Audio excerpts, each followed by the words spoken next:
Naku, ito. Sabi ni Congressman Adjong, no? Yung mga ini-endorso daw po ni VP Sara, mga kababayan, ay yung mga nakikita niyang senador na magtatanggol sa kanya sa impeachment. Mukha naman eh. Di ba? Tingnan mo si Amy. Nag-hearing, in-endorso niya din. Di ba? Sara Duterte endorsing senators, who will save her from impeachment. Tingnan mo si Villar.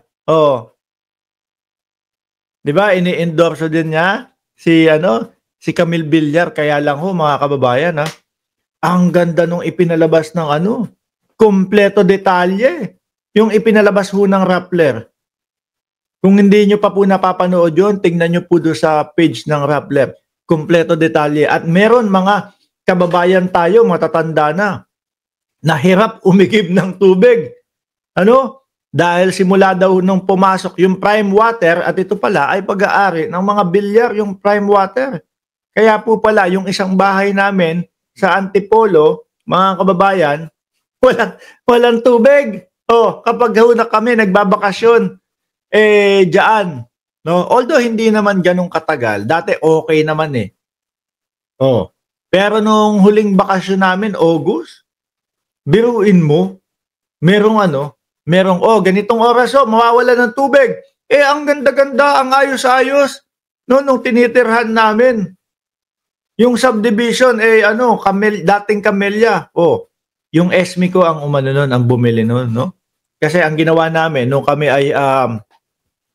ay magsyuta-syuta ba? Yung simpleng bembangan lang. Yung patakas-takas na bembangan.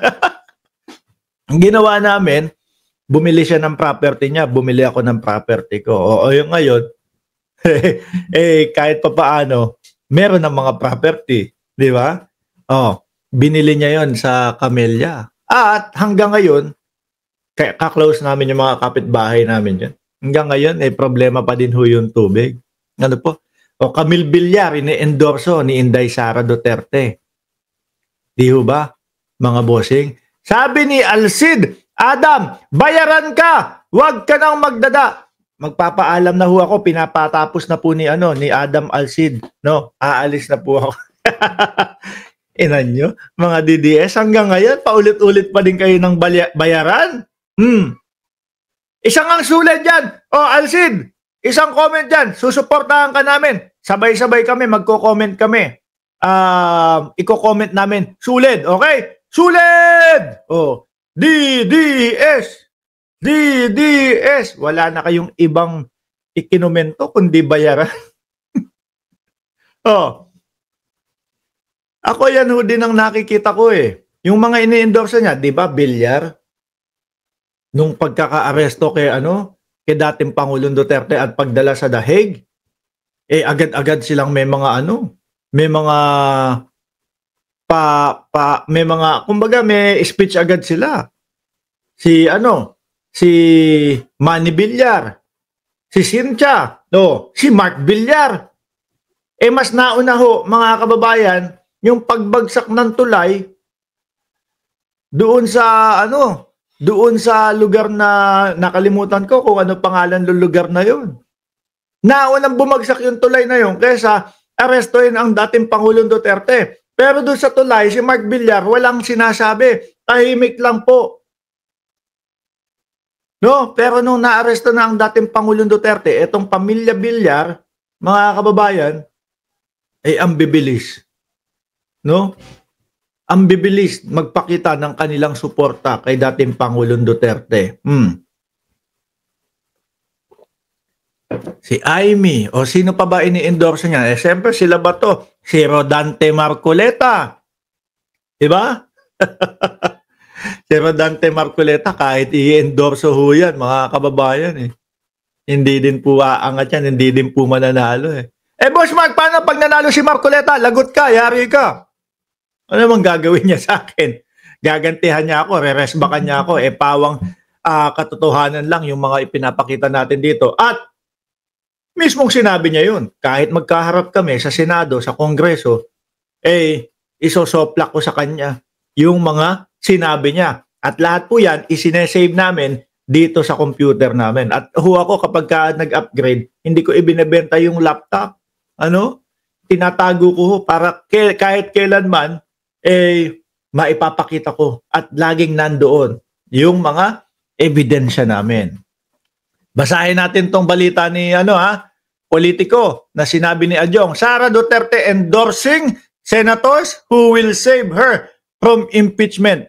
Yung Marcoleta, kahit kahit sino pa po ang mag-endorse doon, tatatak po sa isipan ng bayang Pilipinas. Yung there is no such as West Philippine Sea. Palagay ko nga, aburido yan si Marcoleta ngayon eh. Di ba? O, Kadante, aburido ka ba ngayon? Bakit? Kasi naman, itong si Google hindi nakisama sa inyo. Hindi nakisama. Di ba ang pinaglalaban mo is there is no such as West Philippine Sea, tapos nakita mo negatibo yung reaksyon ng sambayan ng Pilipino sa sinabi mo, bigla kang kumambyo. Biglang lang sinabi mo, yung pangalan lang po ang sinasabi ko. O ngayon, ayan, nasa Google na, yung pangalang West Philippine Sea. Di ba? Noel National? Salamat sa pagiging miyembro mo ng channel na ito. Di ba? Biglang kambyo siya. Yun ang tatatak sa isipan ng Pilipino. Sabi ni Tito Bobby, paano mananalo? Hindi talaga mananalo si Marcoleta. House Assistant Majority Leader Sia Alonto Adjong said that the move by impeached Vice President Sara Duterte to endorse senatorial candidates reflect a strategic pivot, aimed at shoring up support ahead of her impending impeachment. Naku po, makikita naman ng sambayan ng Pilipino yan, mga kababayan. Bakit ho?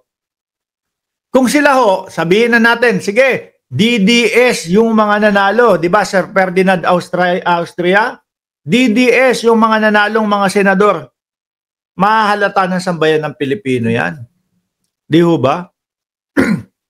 Kapag ang ginawa nilang pagboto na wag ma-impeach si Inday Sara Duterte ay base lang po dahil kaibigan nila at hindi dahil doon sa kinolektang mga ebidensya at pinag-aralang investigasyon, mananagot sila sa sambayan ng Pilipino. Di ba? Dahil tayo, mga kababayan, ang tagal na po nating nag-aantay ng mga kasagutan nila patungkol po sa West Philippine Sea. Ay, hindi. Hindi kasi hanggang ngayon naman si BP Sara, wala namang komento dyan eh. Di ba? Talagang yan, iniintay ho ng sambayan ng Pilipino. Yung magkomento man lang si Inday Sara Duterte patungkol po doon sa West Philippine Sea, mga kababayan. Kahit na hindi bilang isang vice-presidente, kahit isang mamamayang Pilipino na lang.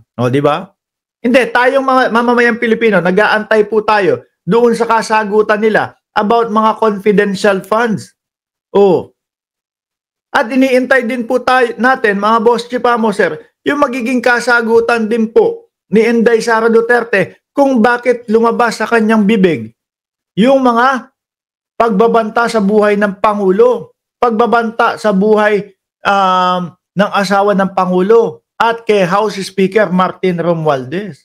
Dahil huyang mga yan, mga boss chipamo, sir, iniwasan po na magpaliwanag ng vice-presidente. Pati nga yung bribery, di ba? Yung puting sobre. Hindi din ho na ipaliwanag yun. Di ba? Halata na iniiwasan ho nila, mga bossing. Kaya sa impeachment, diyan aalamin lahat. Kaya sa impeachment, diyan pag-aaralan lahat. Pero kung yung mga mananalo, dahil nga po, ginagapang hindi, ini-endorso lang. Ini-endorso ni BP Sara, sila, siyempre, utang na loob. Utang na loob ko sa inyo, kaya binoto ako. Sige po, no? Pag yung impeachment na po, kami ang magiging hurado. Kami po ang magja-judge sa impeachment nyo, eh sigurado po na kayo na po ay hindi mai impeach. O, pwedeng ganyan ho ang mangyari, mga kababayan. Maaaring ganyan ang mangyari. Di ba, mga bossing? O, kaya naman, sige, endorso Marcoleta, endorso. Pero kung maalala nyo ho, ilang buwan bago itong buwan na to, ang sabi ni Inday Sara Duterte, hindi na po ako mag-endorso. May ganitong salita di ba? Ang ating Vice Presidente, itama nyo ako kung mali yung sinasabi ko.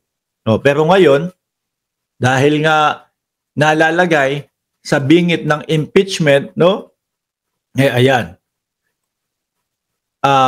Kinakapitan, aawitan yung mga senador na tumatakbo, no?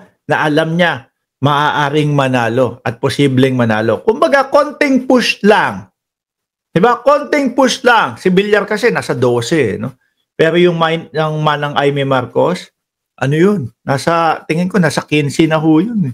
O, yung Rodante Marcoleta, mga bossing, ang pinapakalat ng mga DDS, ako si Marcoleta, pang 12 na. Hindi po hindi ganun mismo yung sinabi ng survey.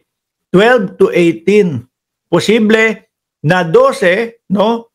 Ang posisyon ni Marcoleta, pero posible din po na nasa number 18. Bakit hindi inendorso si Bongo? Kasi daw Sir Narciso Lagera, nandun na daw sa ibabaw si Bongo Sabi nung Pulse Asia, na napapabalita, no, di umano, na binili daw ni Bongo ng 100 million. Yung pong bali-balita at usap-usapan na pagbili ng Pulse Asia o nung survey na yon, hindi po yun, kumbaga wala pong katibayan, no? Pero umaalingasaw, umuugong yung bali-balita na gano'n, no? Sabi nga nila, kung walang apoy, walang usok, mga bossing.